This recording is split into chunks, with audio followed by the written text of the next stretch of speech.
नमस्कार विद्यार्थी मित्रांनो, आज आपण NMS एक्झाम पेपर 1 बौद्धिक क्षमता चाचणी या पेपरमधील इंग्रजी वर्णमाला यावर आधारित काही प्रश्नांचा आपण या ठिकाणी अभ्यास करणार आहोत। प्रश्न क्रमांक 1 ते 3 साठी सूचना आहे A to Z या इंग्रजी अक्षरमालेत सम क्रमांकाची अक्षरे वगळून एक नवीन अक्षरमाला तयार होते, तिचे निरीक्षण करून पुढील प्रश्नासाठी उत्तराचा योग्य पर्याय निवडा। पहिला प्रश्न आहे, नवीन अक्षरमालेत मधोमध येणारे अक्षर कोणते? या नवीन अक्षरमालेमध्ये सम क्रमांकाची अक्षरे वगळायची आहेत। त्यानंतर जी नवीन अक्षरमाला तयार होणार आहे ती अशा प्रकारे असणार आहे। सदरील अक्षरमाला ही सम क्रमांकाची अक्षरे वगळून तयार झालेली आहे आणि या अक्षरमालेच्या मधोमध येणारे जे अक्षर आहे ते यम आहे। म्हणून पर्याय क्रमांक 2 हे या प्रश्नाचं अचूक उत्तर असेल।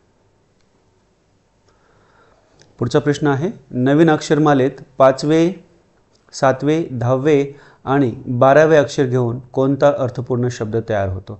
ही नवीन अक्षरमाला आहे। यामध्ये 5वे अक्षर जे आहे हे आय आहे, 7वे अक्षर जे आहे ते एम आहे, 10वे अक्षर जे आहे ते एस आहे आणि 12वे अक्षर जे आहे डब्ल्यू।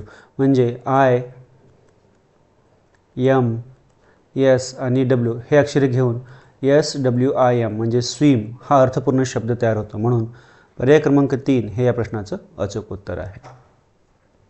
पुढचा प्रश्न आहे, वरील नवीन अक्षरमालेत मधोमध येणाऱ्या अक्षरांच्या डावीकडे व उजवीकडे समान अंतरावर असलेल्या अक्षरांची जोडी कोणती?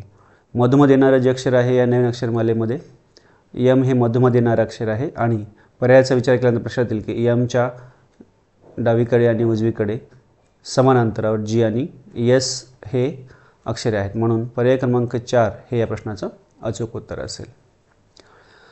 परमनंट या शब्दातील 3ऱ्या ते 8व्या स्थानावरील अक्षरापासून एक अर्थपूर्ण शब्द तयार होतो। या शब्दातील 5वे अक्षर कोणते? RMANEN ही जी अक्षरे आहेत ही परमनंट या शब्दातील 3रा अक्षर आहे, 4था अक्षर आहे, 5वे, 6वे, 7वे आणि 8वे अक्षर आहेत आणि या शब्दापासून एक अर्थपूर्ण शब्द तयार होणार आहे, तो म्हणजे मॅनर। मॅनर हा अर्थपूर्ण शब्द तयार होणार आहे आणि या शब्दातले आपल्याला 5वे अक्षर विचारलेले आहे। या शब्दातलं 5वं अक्षर जे असणार आहे ते अक्षर असणार आहे ई। म्हणून पर्याय क्रमांक 2 हे या प्रश्नाचं अचूक उत्तर असेल। फ्रिक्वेन्सी या शब्दातील पहिल्या व 6व्या अक्षरांची जागा आपापसात बदलली व त्याच क्रमाने 2ऱ्या व 7व्या अक्षरांची जागा बदलल्यावर होणाऱ्या अक्षरसमूहात डावीकडून 6वे अक्षर पुढीलपैकी कोणते असेल? या ठिकाणी आपण शब्द लिहून घेऊयात। हा शब्द आहे फ्रिक्वेन्सी।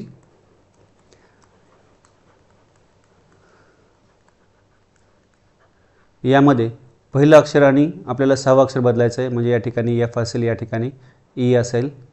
त्यानंतर दुसरं आणि 7वं अक्षर बदलायचं आहे, म्हणजे आरच्या ठिकाणी या ठिकाणी एन असेल आणि एनच्या ठिकाणी आर असेल। आता अक्षरांना आपण क्रमांक दिल्यानंतर डावीकडून हा पहिला अक्षर असेल, दुसरा अक्षर, तिसरा, 4था अक्षर, 5वं अक्षर आणि 6वं अक्षर।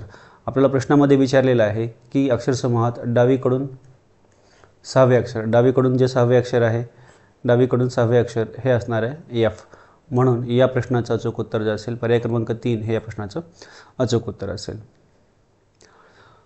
इंग्रजी अक्षरमालेत शेवटची 10 अक्षरे उलट क्रमाने लिहिली तर डावीकडून 19वे अक्षर कोणते? ही इंग्रजी अक्षरमाला आहे आणि या इंग्रजी अक्षरमालेमध्ये क्यू पासूनची ही जी 10 अक्षरे आहेत ती आपल्याला उलट क्रमाने लिहायची आहेत। म्हणजे ती अक्षरे आपण ZYXW VUTSRQ याप्रमाणे लिहू शकतो। आता आपल्याला डावीकडनं अक्षरांचा अनुक्रमांक लिहायचा आहे। या ठिकाणी आपण डावीकडने असा अनुक्रमांक दिल्यानंतर हा 16P हा 16व्या क्रमांक येईल, हा 17वा क्रमांक असेल, हा 18वा क्रमांक असेल आणि हा 19वा क्रमांक असेल। म्हणजेच डावीकडून 19व्या क्रमांकावर जे येणारं अक्षर आहे ते असणार आहे X। म्हणून पर्याय क्रमांक 2 हे या प्रश्नाचं अचूक उत्तर असेल। इंग्रजी अक्षरमालेतील विषम क्रमांकांची सर्व अक्षरे गाळली तर उजवीकडून 10वे अक्षर कोणते? इंग्रजी मालेतील विषम क्रमांकाची अक्षरे गाळल्यानंतर जी नवीन अक्षरमाला असणार आहे ती याप्रमाणे असणार आहे BDFHJLNPRTVXZ। या ठिकाणी आपल्याला विचारलेलं आहे उजवीकडून 10वे अक्षर, म्हणजे आपल्याला या ठिकाणी उजवीकडून असं आपल्याला मोजावं लागणार आहे। हे पहिले अक्षर असेल, दुसरे अक्षर, हे तिसरे अक्षर आहे, हे 4थे अक्षर, 5वे अक्षर, 6वे अक्षर, 7वे अक्षर, 8वे अक्षर, 9वे अक्षर आणि 10वे अक्षर। म्हणून या ठिकाणी H हे 10वे अक्षर असणार आहे उजवीकडून। म्हणून पर्याय क्रमांक 2 हे या प्रश्नाचं अचूक उत्तर असेल. यासाठी सूचना ए ते झेड ही इंग्रजी अक्षरमाला ए बरोबर 1, बी बरोबर 3, सी बरोबर 5, डी बरोबर 7 याप्रमाणे लिहिली तर पुढील प्रश्नांची उत्तरे लिहा. अक्षरमालेचे अनुक्रमांक जे असतील ते याप्रमाणे येतील. आता आपण या ठिकाणी प्रश्न पाहूया.